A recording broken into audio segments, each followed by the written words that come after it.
my mistakes. I don't drag black people. Period. Period, Pooh. And that's on period. That's on everything. That's on we're done. That's the whole sentence. That's the whole word. That's the whole sermon. I don't drag black people.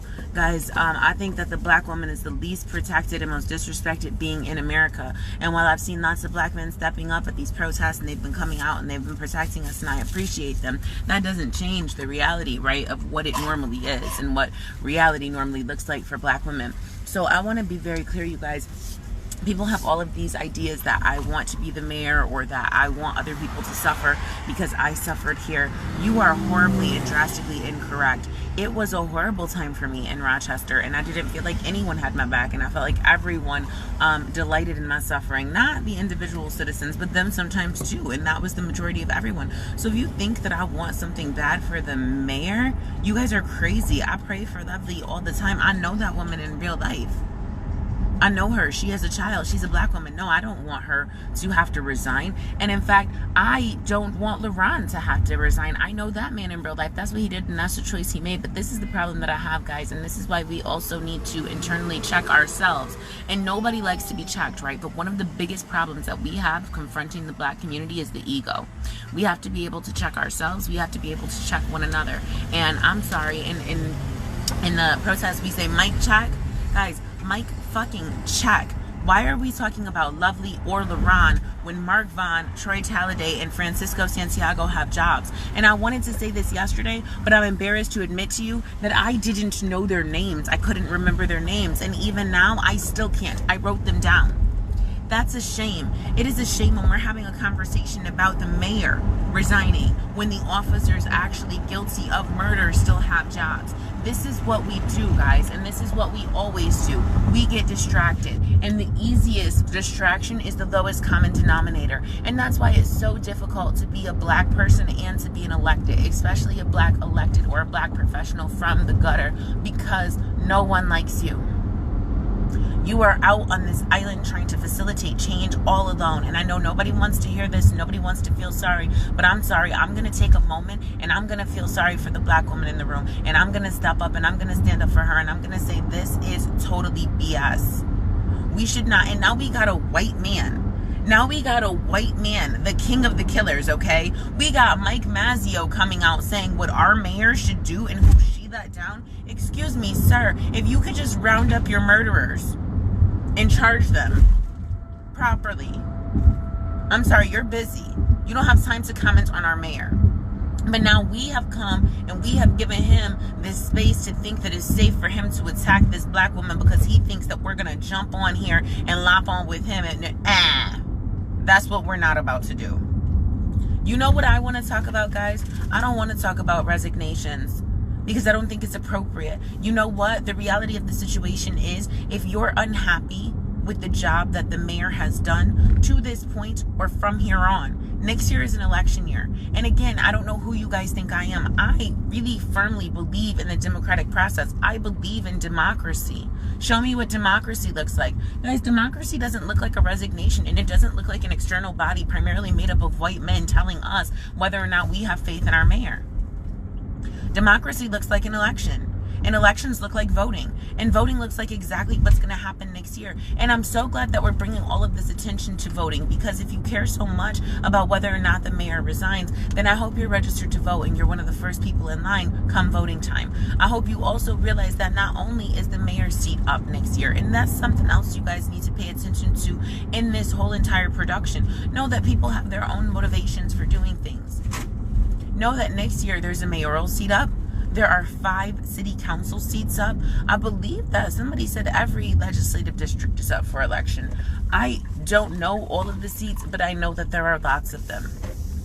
And there are opportunities for people to get involved in politics.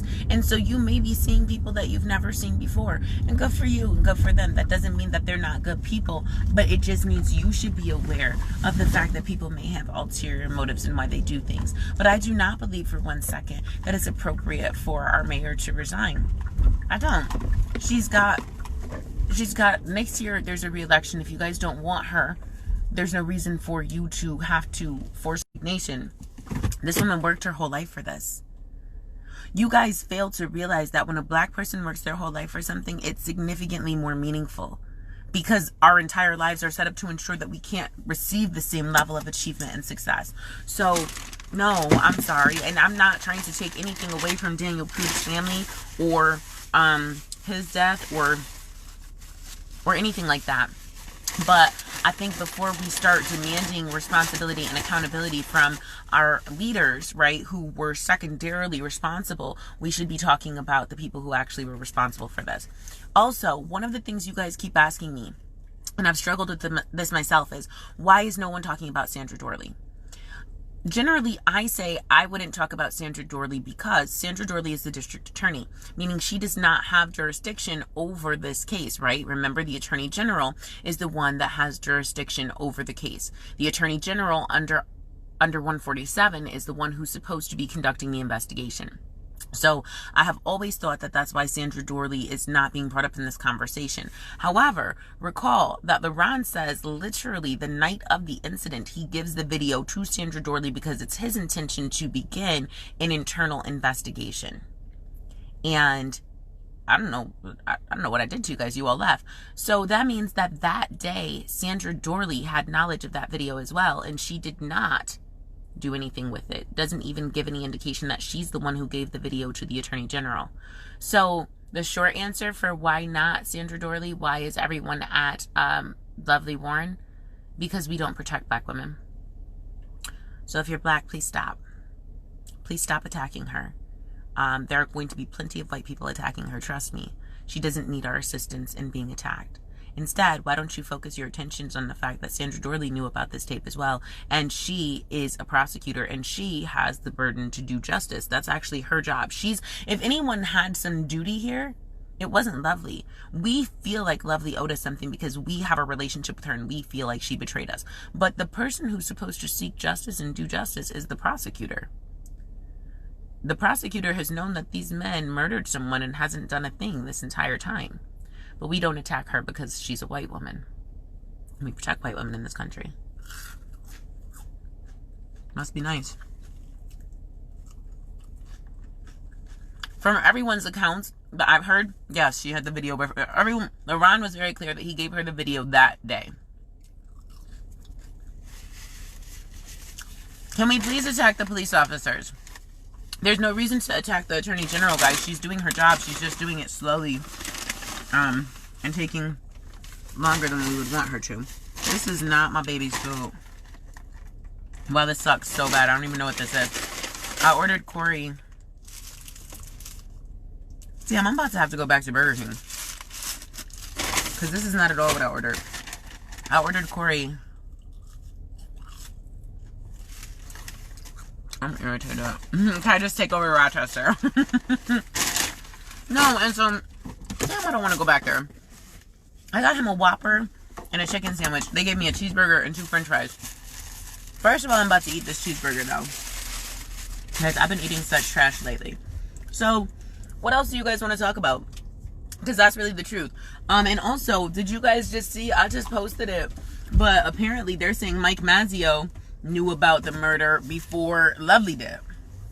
While he's over here calling for extent. So if you saw the video, this is the problem, guys, and I'm sure we're going to center on this and focus on this a lot tonight in the protest. Things very quickly become all about tearing down black people.